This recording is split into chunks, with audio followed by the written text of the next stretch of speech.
Hai semua, Assalamualaikum. Pada hari ini saya nak kongsikan resepi telur itik masak lemak. Siapa kat sini suka makan telur itik? Ni pertama sekali kita ada telur itik dan saya nak cuci terlebih dahulu telur itik kita ni. Jadi saya beli telur itik ni di pasar raya. Biasanya saya suka beli dekat kawasan setempat, tapi kebetulan orang yang biasa saya beli tu kehabisan telur.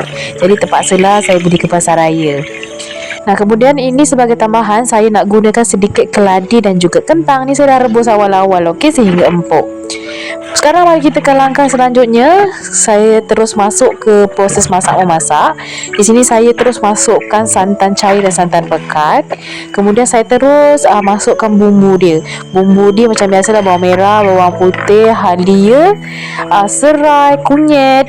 Kemudian ni saya ada guna daun selasih juga supaya masakan kita bertambah harum. Dan juga cili.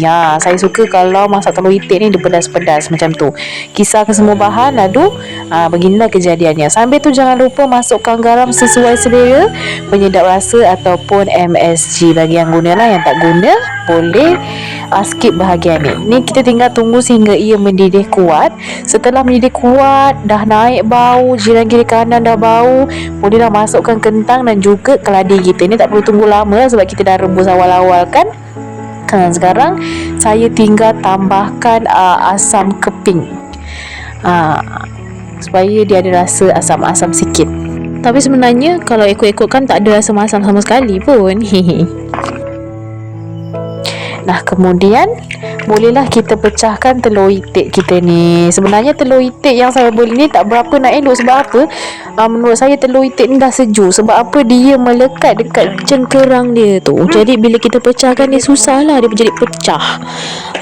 Jadi saya rasa sedih sikit sebab telur yang saya guna ni tak berapa nak okey.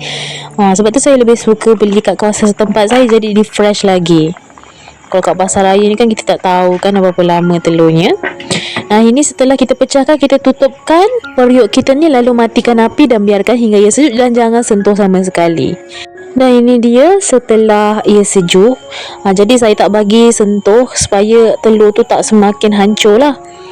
Sebab telur ni kalau dia buat masak mudah hancur, melainkan telur rebus Nah, ni dia hasilnya. Macam saya cakap, telur saya tak berapa elok tadi. Jadi hasilnya pun tak berapa nak secantik biasanya. Tapi paling penting anda dapatlah resepinya.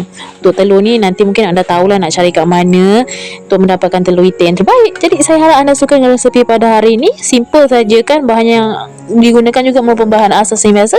Jadi see you next video guys, and bye bye.